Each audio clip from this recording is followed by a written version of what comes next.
You know, looks like it's, 2 degrees outside. What, how has that helped? What encouraged that? How has that been helping as far as, has it been helping? But it was like 10 million, likes or something on views. Yeah. And I was like, hey, you know what? I'm going to stick with the 4,000 hours online. It's here to stay. I know some people, my wife probably would attest, like, don't use it, but it's here. Right. All right. So welcome to the Social Media Podcast. Today I have an absolutely outstanding guest. Today's guest is an expert in the mortgage industry and has used that and is now leveraging social media, specifically YouTube, to take his business and do some things on the next level. So today we're just going to deep dive when it comes to you. You definitely want to take some time, sit down. We're going to take some notes. I'm going to take some notes. Probably going to take more mental notes. May put some stuff on my phone, but you can rewatch this too. But you definitely have to take the time and listen to this guy, Dante. Thank you for taking the time out. Yeah. I know it's this is I had to fly up. Well, I didn't fly. I had to drive up here, but I would have flown up here to sit down with you because you're doing some amazing stuff. Appreciate that. Thank you. And I we've had conversation, and I really want to get this out into the world and talk about the stuff that you're doing when it comes to social media, specifically YouTube, to leverage the business. So first off, Epic Mortgage. Tell us about. Now, let me go back to this. This brother's also husband and father, so that's important too. Those are things we got to put that out because I always mention that in the introduction. So that's important. That's something that we talk about as far as helping us when it comes to business. But let's talk about Epic Mortgage. Let's talk about you and your history when it comes to the mortgage industry.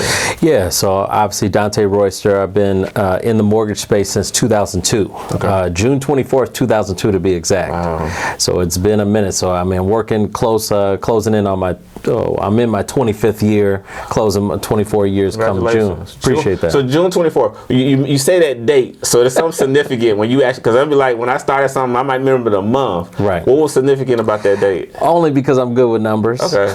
And so I just remember that's when I first, that was my first job out of college. Okay. So it was just a day that I just stuck with me. But I got into the mortgage business, had no clue what mortgages were. Okay. It's not something that, obviously my parents talked about at the dinner table. So I really didn't even know what a mortgage was. But a gentleman, basically sat me down in the interview process, and he saw my background. I was an athlete, so I'm hyper competitive. Okay. And he said, hey, can you get people on the phone? And I said, okay, I'll teach you how to sell. And then that's how it all started. But I think over time, I've learned just the essence of just how valuable a mortgage can be in people's lives, how it affects people emotionally and financially. And it's just been a win-win situation. Okay. Epic Mortgage, specifically Epic Mortgage. So Epic Mortgage started in 2019. Okay. Basically, it was a situation where I've always worked for somebody. I never have been an owner. Didn't really think about being an ownership, but I just had some ideas. I thought there was ways that we, as when I was with a previous company, that we could improve and be better. And I really just saw those opportunities weren't really given to me. And as you get older, you want to have a little bit more responsibility or a little bit more control in decisions that are going to affect your life. And so when you don't get those controls with the, your current job, you might look either elsewhere or maybe start your own. I felt like I was never going to get a true seat at the table, and I might as well just create my own table and make it happen. So started my own company in 2019, really with a hope and a prayer, but very fortunate that, 6 years later, we're still here and we're growing. You had to roll the dice with that one. 2019, I heard that when COVID hit, that was kind of a golden time for some people. Was that 2019 going into 2020? Was that good for you? Yeah. So the doors opened October 1st, 2019. Okay. And so it really was, a premise of just what I know I can do personally. What I was able to close and stuff like that. But then obviously March hits, March 2020, and I'm like, oh my God, my life savings all into this company, and now we're going to go out of business. What the heck is going on? Are you a coach, a consultant, or a subject matter expert, and you're not using a podcast to grow your business? You are leaving money on the table?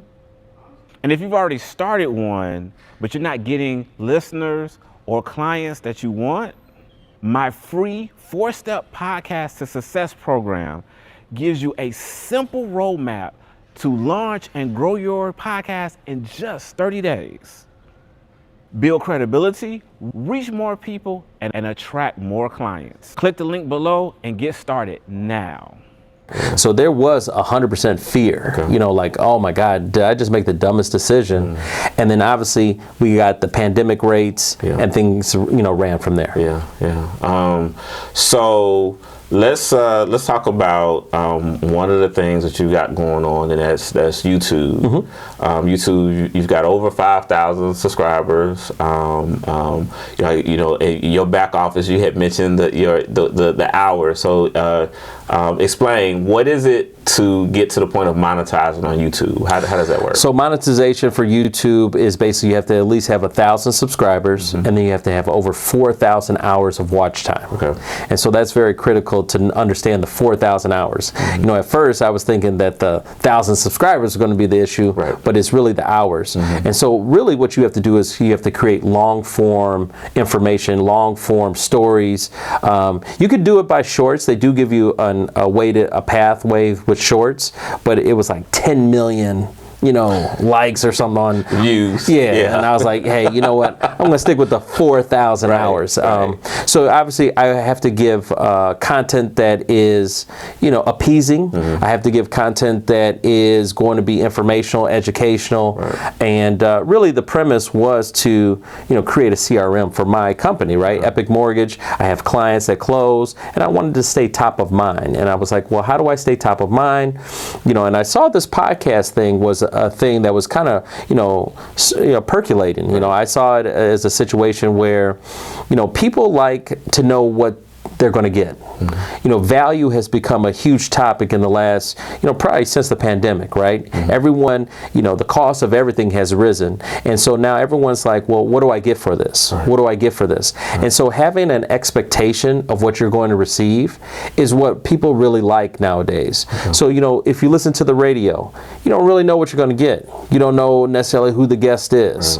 But if I give you a topic and I give you a face, and you might have known that face, or you might, hey, I resonate with this topic, I want to listen to this. I think that's what's really making podcasts, critical in this market space. So, you're more or less service-based business. What was it that, because, people say, well, you got to give tips. You went from tips to podcasts. What was that?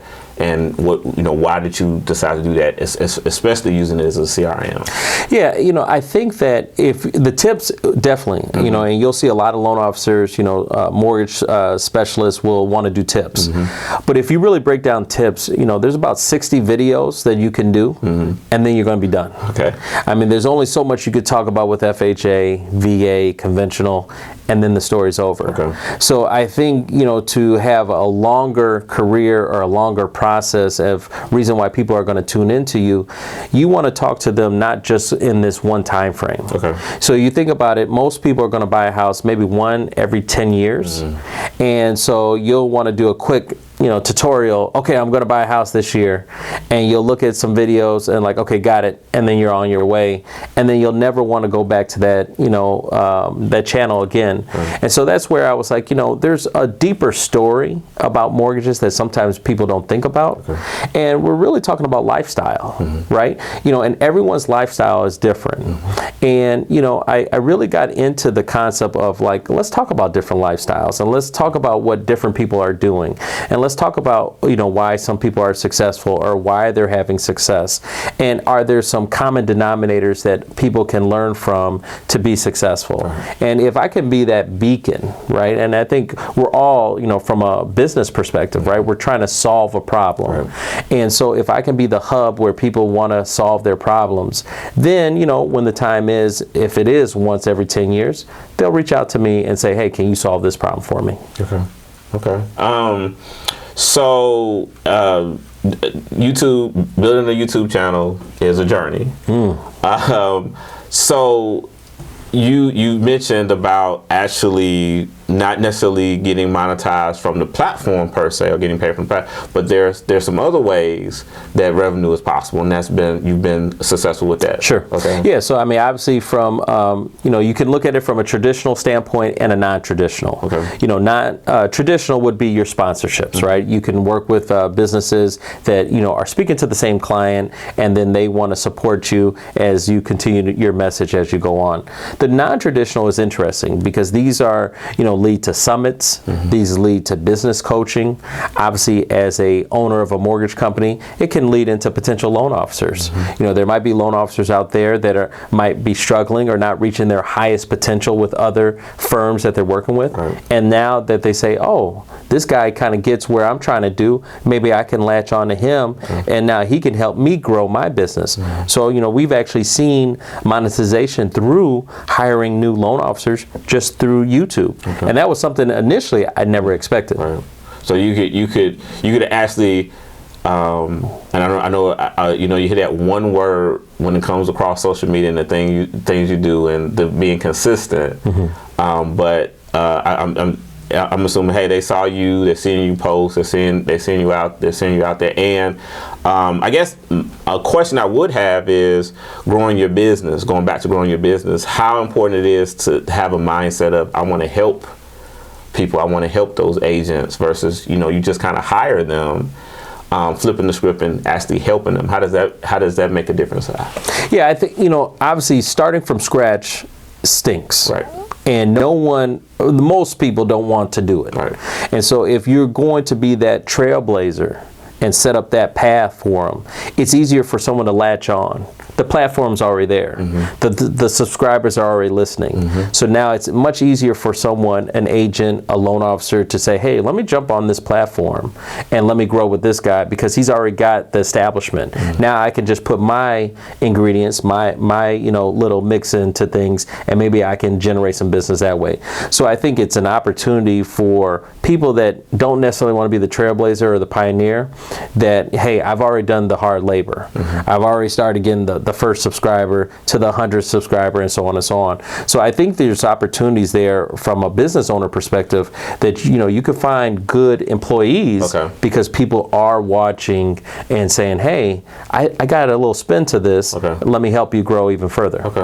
Are you finding, have you found any benefits as far as assistance with your business or client attraction or even employee attraction when it comes to other platforms, LinkedIn, Facebook, or has YouTube really been I mean, LinkedIn has been huge. I'm a big time LinkedIn subscriber, but in order to be successful in LinkedIn, in my opinion, you have to adapt to the sales navigator. You have to get a little bit deeper into the trenches, being able to systematically send out those DMs on a regular basis. That's very important to really kind of shake the tree because not everyone uses LinkedIn as a platform of networking. Some of them just use it as a resume. I think originally, when we heard LinkedIn was coming out, it was just a resume based, like, hey, I just want to let you know in case you need me. But now it's so much more. But you have to, you definitely have to reach out to a lot of people, and then you'll get the one person that does actually check their messages on LinkedIn, and they're like, oh, okay, I might got somebody. But we've seen huge success in LinkedIn from a business perspective, and then obviously YouTube. What side on the LinkedIn has it been customer acquisition on LinkedIn? Has it been more of just building more partnerships? Yeah, definitely business partnerships have been a good establishment. So what we try to do is obviously from a mortgage perspective, I'm trying to meet financial advisors, I'm trying to meet insurance agents, I'm trying to meet realtors, and talk to them about their markets, and and once again, doing what every business does. What is your problem, and seeing if there's a solution I can help them with. So back to YouTube. That what was it like that those first 1,000 subscribers? Was there, when you decided I'm gonna buckle down and I'm gonna get this done, was there effort made for that first 1,000, or have you kind of just been riding it out now that you're at No, it's it's a work. Okay. YouTube is work. I mean, I'm like, man, I should be paid more for what you have to do. The effort, man. I mean, because you have to, once again, it's a channel, right. And you have to look at it like if it's an NBC, ABC channel, and you're trying to get someone to go to this channel. Right. And so if no one knows about it, no one's going to go. Right. So yes, you can wait on the algorithm. Yes, thumbnails are important. Titles are important. All that stuff matters. But that first initial 1,000, it's probably going to come from people that you know. Okay. And so using whether you have an email newsletter, whether you have a text message campaign, however you communicate with your database, your sphere, it's super important to get them to recognize and say, hey, check out this channel I'm doing, because then once the algorithm sees, oh, this person kind of likes it, this person, now they have a better idea of who is going to be a perfect fit. And I think it actually helps the algorithm out, because now they have a better idea of your avatar. So that was a question I was going to ask, because you'll get some people to say, well, I don't know if I want family and friends to be those first subscribers, because they're not interested in what I'm doing. So would that hurt for those first 1,000 to be classmates and family and friends versus getting the actual people that would. Correct. Yeah. I mean, some gurus are going to tell you 100% no. Let the algorithm, sort out the avatar. Right. I felt like, I was running to that 1,000. Okay. And so I felt like I didn't go necessarily to friends and family, but I went to my database. Okay. So I went to my closed client list and said, hey, you have worked with me. Okay. I have this platform that I wanted to stay in touch with you, and I got some good shows that you might want to check out. Okay. And that person, so I figured that person who's, hey, 35 years old, married with 2 kids that just bought a house, if they're a subscriber, now that algorithm will have a better idea of, let me find all 35-year-olds with 2 kids and married and see if he might like this show as well. So let's take a step back. So let's talk about database. So how often are you communicating? Because I would think someone would say, well, if I'm a mortgage broker and we do a closing, I'm through. Facts. Okay. Right. So you're saying, hey, no, we need to keep this relationship. Correct. Right. So tell me about that. How are you doing that person that you closed on years ago? What are you doing? I mean, in my space, and obviously every space can be different, but I've attended a lot of summits. Okay. And so my belief is, whether it's a daily or a weekly, I've chosen weekly. Okay. I like to speak to people weekly. In my profession, truly, my job really starts after you close on your house. Okay. Because, and you say, well, why is that? We have a client closing a day, right? Mm-hmm. And, she is buying a $350,000 house. Mm-hmm. Well, guess what? That is her biggest expense that she's ever bought in her life. Yeah. And that's her biggest debt that she has. Right. Well, guess what? Who's her debt advisor? Okay.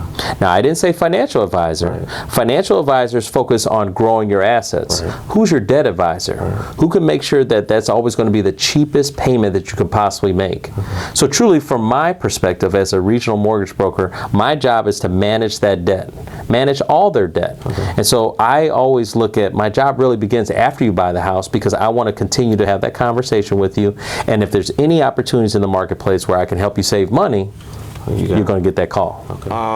Going back to database, because I appreciate you mentioning debt, being that debt counselor, being that person that advises on debt. So from that, a weekly email, newsletter. Yeah. Well, and that's kind of one of the things I've kind of learned. There's 6 different ways to communicate with folks nowadays. When I first got going in 2002, there was only 3. We would meet someone in person. Right. We would, be able to call them over the phone, right, or we could mail them, right, direct mail. Right. Nowadays, we have added 3 more. You can send out an email, right, you can send out a text message, or I can meet them on social media. And so basically, there's 6 ways to communicate with folks nowadays. And that's what makes it challenging. It's easy, but it's hard, right? Because everyone has found a form that works for them. Right. I've done deals where I've only communicated via Facebook Messenger. Interesting. Where, a Gen Zer, man, she didn't want to talk over the phone, whatever the case is, she would just message me on Facebook. Wow. Hey, what's the rate? Can we lock in today? Hey, can you order the appraisal? Blah, blah, blah. Wow. I've done situations, I just recently closed a deal, all we did was text. because that's their preference, Some people say, so I try to talk to my clients and try to meet them where they are. Okay. Hey, what's the best form to communicate with you? Okay. Some people don't look at social media at all, but some people do. Right. I just recently, I re-engaged with a former client because she's like, I've been checking out your posts. You're making me laugh. Okay. Oh, okay. So you're big onto Facebook. Okay. So that's the hard part about what we have to do nowadays from a sales aspect. Right. We have to communicate people with where they are, and everyone's different. Okay. So you're the believer because you get the people who just like, I'm not doing all this other stuff, but yet and still decrying for clients. Recently, I have to say I do appreciate some of the videos I do catch that you're doing. You're in the car, looks like it's 2 degrees outside. How has that helped? What encouraged that? How has that been helping? As far as has it been helping? Yeah. It definitely has been helping. Okay. First and foremost, people do resonate with some of that. Raw is hot right now. Being raw and being authentic. And really learn from you. Hey, you came on the Epic Mastermind. Right. We had you on, and you broke some stuff down, and it hit me, and I was like, huh. And then I took it back to my team, and they were like, yeah.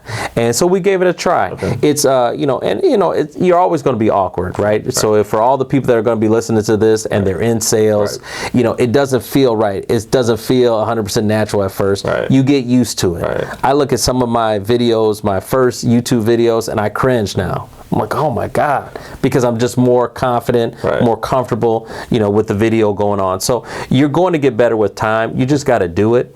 And to your point, the number one thing for businesses is always lead gen. Right. Lead gen is always the number one issue. Right. And so if you know that there's 6 ways to communicate with folks and you're not doing all 6, you're missing out. Right. Now, you have to be smart and tactical. Will I do direct mail to a 25-year-old? Probably not, because they don't check mail. Right. They've already set everything in autopilot. Mm-hmm. But hey, if they're 55-year-old, they're checking email and direct mail too. Yeah. Yep. So it works. Yeah. So you actually had the upper hand, which I actually need to go back to myself, and I tell people about, and that's the email piece, because I've even heard, and we go to various conferences where they say even if they don't open the email up, they see your name. And that's the key thing, is that having that database is really key.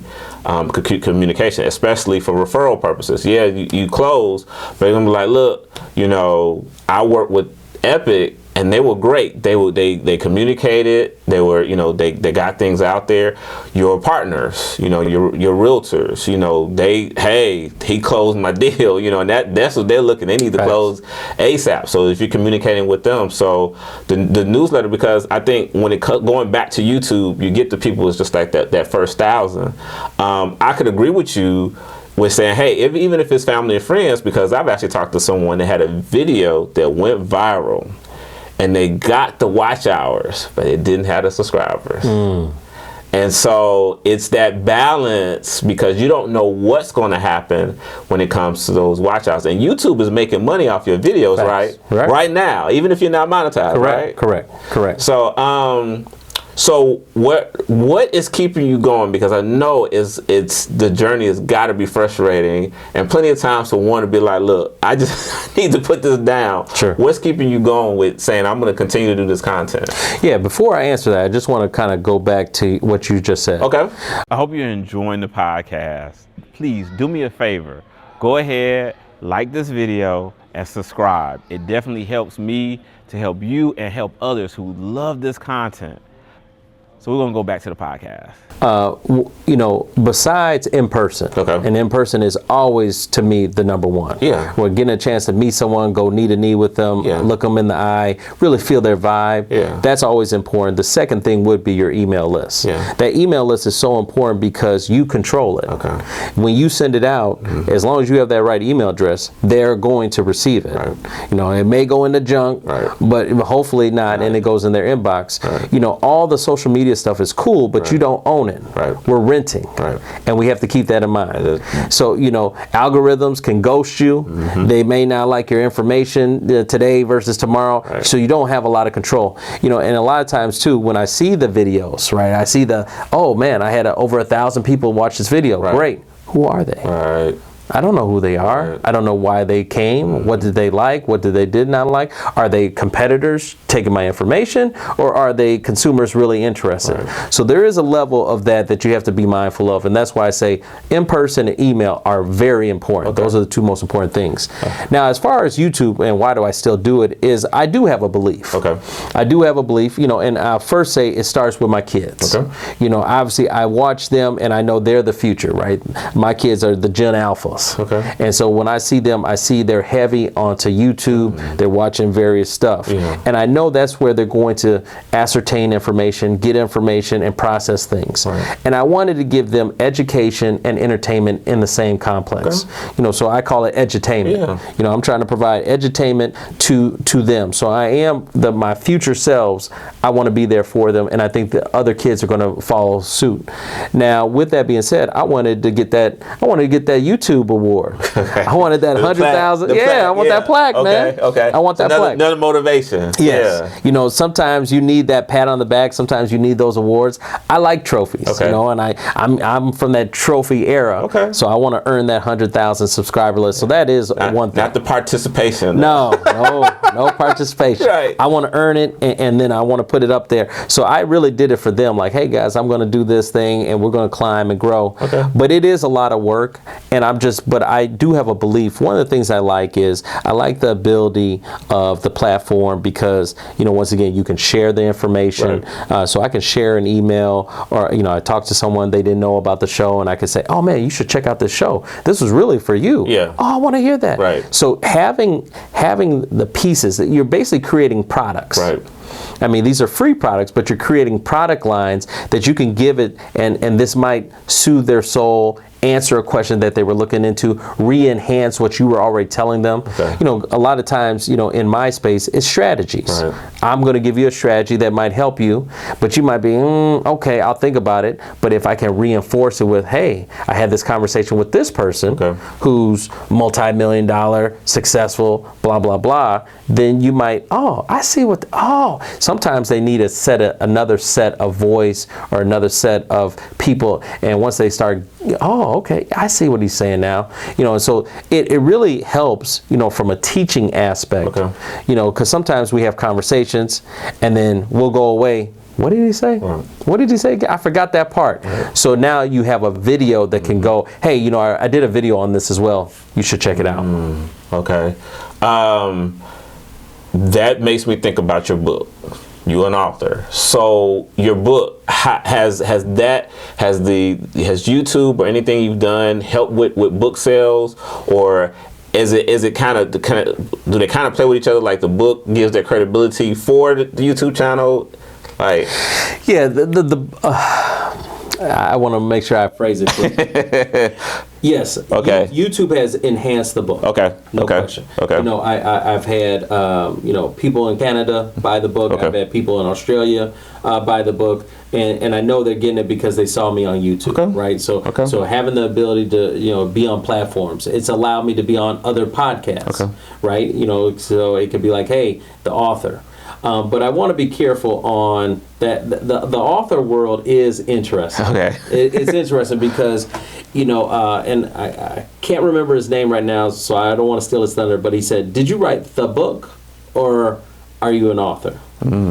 And, you know, I think a lot of times we try to write the book, the first one out, right? Because it's such an accomplishment to write a book, right? You know, but it's like, hey, guess what? Not everyone reads. All right. Not everyone's going to receive this. You have to consistently write books. If you're really going to go down that path, the author path, right, you really have to consistently write books again and again and again, because eventually, you know, one hits. And you just think about music, right? Right. You know, the one hit wonders. You know, and so it's like, you know, how many they talk about Frank Sinatra. How many songs did he write? And how many were number ones? You know what I mean? So you have to be willing to write thousands of songs. Yeah. You know, whether it's, you know, Frank Sinatra, who's that, Lil Wayne, whoever you want to put in there. Right. How many songs did they write? Right. You know, and that's equivalent to what you have to do with books. You know, if you're going to go down the book path, it can be very successful. You can't get lucky like a Robert Kiyosaki, but most times you're putting book after book after book after book. Okay. So for you, is it more the credibility on the side as far as the mortgage industry, and more credibility just for you just having the book? Or what was your thought process of saying, okay, let me write a book? I mean, the book overall was a bucket list. Okay. I've always wanted to write a book, you know, and my grandmother wrote a book. Okay. And so I kind of wanted to follow suit with my grandmother. You know, God rest her soul, Betty Wilson, love her. Okay. And so I wanted to write a book myself. And so it kind of came upon like, well, why don't I write it now? You know, I got 20 years of experience at the time in the mortgage space, and I was like, well, what am I going to write about? And, you know, the interesting thing about mortgages is I still get the same questions that I got back in 2002. Okay. I still get them today. Right. And it showed me just the gap that we have as far as the lack of education about mortgages, about qualifying for homes. Okay. Not everyone has a 700 score. Right. Not everyone has, you know, 20% down. Right. And so why is that? And it's because there's a lack of education. And so I felt like if I could create a book, the book, that would, you know, give you a prerequisite, give you the knowledge that the schools have not given you, and give you that, you know, hey, just things that you should be made aware of. Regardless if you work for me, work with me, if you're in Seattle, if you're in Alaska, you still, if you read this book, you can gain the knowledge. And that's what the premise was. That was what the book was for.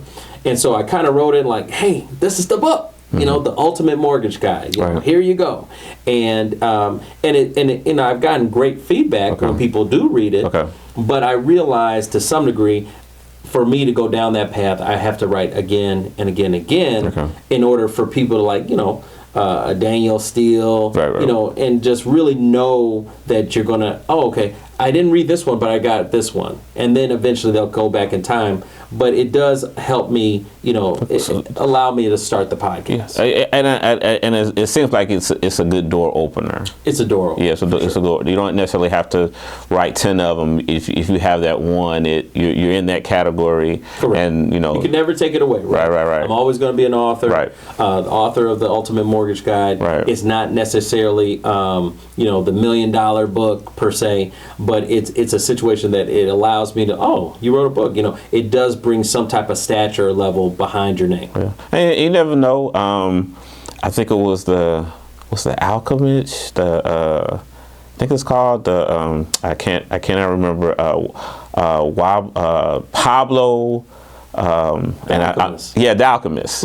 And I think when he came, the story is when he first wrote it, it was years before it was like recognized and become this, you know, this book. So you just never know. You might be that one video and be like, man, what's going on? Right. You know, you just never know. Like, so, you know, but even if it has opened up doors. That's a big thing. And if YouTube is helped with that leverage, that's good too. Yeah. No, it's definitely, it's never a bad thing. It's funny because when I started the podcast, you know, the first 10 episodes was about the book. Okay.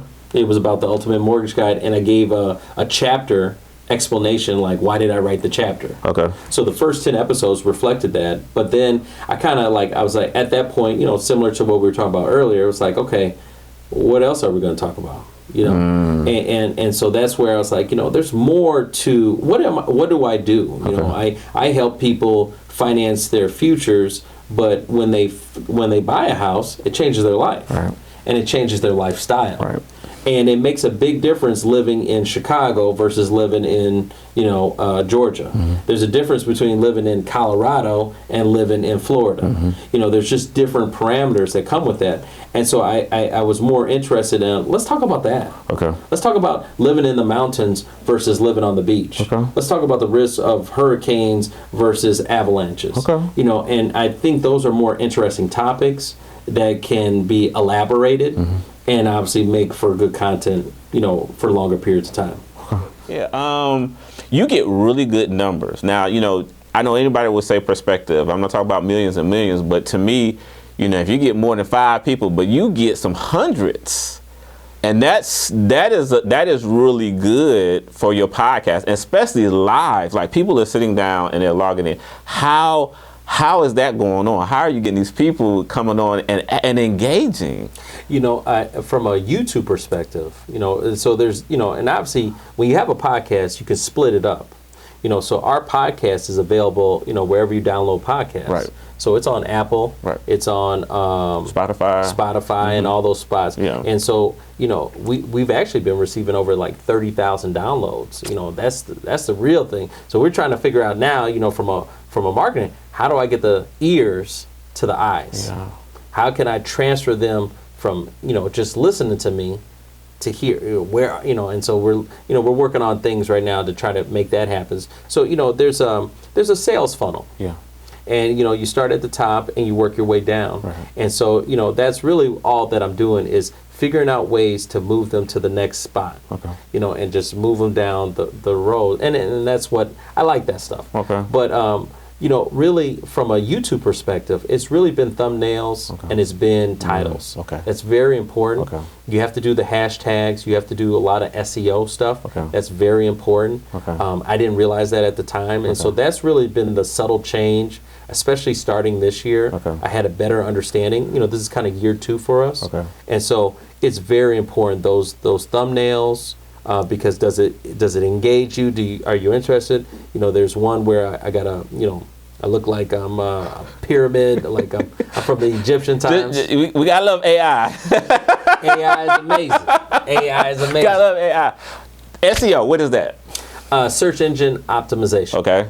So obviously, what you're trying to do is you're trying to enhance the algorithm and making sure that it's got all the, you know, pinpoints of name, like wording that is going to, what is someone going to put in the search engine machine. So if you go, some people actually just go to YouTube and then they might like type in something, you know, and so if they type in, you know, is my name popping up in the search engine? Okay. So really trying to put it there so you can grab a couple people that have never been to the, you know, to the spotlight, Epic Spotlight, and maybe give it a shot. So what are you doing for SEO? Is it the description? Is the title? What are you doing? Description. Okay, description. Yeah, it's within the description. Okay. You know, the short description, making sure that you type in keywords that will trigger, you know, someone to, you know, catch you on the search engine. Is it now? My understanding in YouTube, there's a keyword areas. What's the difference between addressing the description and addressing the keyword area that YouTube provides? I mean, I like the description because then I want them to read the description. Okay. I mean, because to me, everything starts with the title. Okay. Because the title gives you a premise of what do you want to watch this? You know, so if I can intrigue you enough, then you know you get into the description is going to allow me to get to the search engine. You know, so when you type in mortgages or, you know, how to be wealthy, and then, you know, that's going to trigger, and then my description are going to be there. Then hopefully you want to check it out. Okay. What are you doing as far as AI? How are you using AI to help with your whole process? AI enhances. Okay. Bottom line, it's here to stay. I know some people, my wife probably would attest, like, don't use it, but it's here, right? And it's not really going anywhere. So I just try to use it to enhance what I'm doing. Okay. So you know, we've used it obviously for the thumbnails. Okay. You know, that's not me dressing up per se, you know, but that's my AI version. Okay. They got rid of Soiree. Okay. I was mad. I was using that. Yeah. You know, I was curling the other day. I was doing some different stuff. You had some videos that I was like, okay, yeah. I was just playing with it. You know? Yeah. But, you know, it enhances just your abilities from, you know, from an artistic perspective. Okay. And it gives you ideas, okay. You know, and really AI has become your personal assistant. Okay. You know, first and foremost, your personal assistant is AI. You can answer any question. You can come up with any type of stats or anything that you need. Right. Develop an outline. Develop anything that you're looking to do. Software specific, ChatGPT, Claude, Gemini. I'm more chat and with Gemini. Okay. Yeah. Okay. Anything specific that for Gemini versus chat that you might use? If you know, I've built chat into more of an assistant for me. So it understands you a little bit better. It understands me 100%. Okay. If I'm just generic questions that I may have, I'll go to Gemini. Okay. Okay. Yeah. Have you tried Claude? Have you played with Claude? I've played with it for one time, but I was like, I put the money in. So I mean that, to the listeners out there, you got to put the money in to really create your assistant to where you want it. So it's like, once you put the money in, then you're kind of engaged. Okay. Right. Yeah, I mean, and if it works, if it's working for 100%. you. vidIQ, you I've play done with vidIQ. it? How do you feel about vidIQ? I mean, it's good. It's Okay. solid. I mean, Okay. there's a lot of, obviously CapCut. Yeah. Doing that. I've done, what's the other one? Is this editing software or is this AI? Editing software Okay. where they can take the clips right off the interviews. Okay.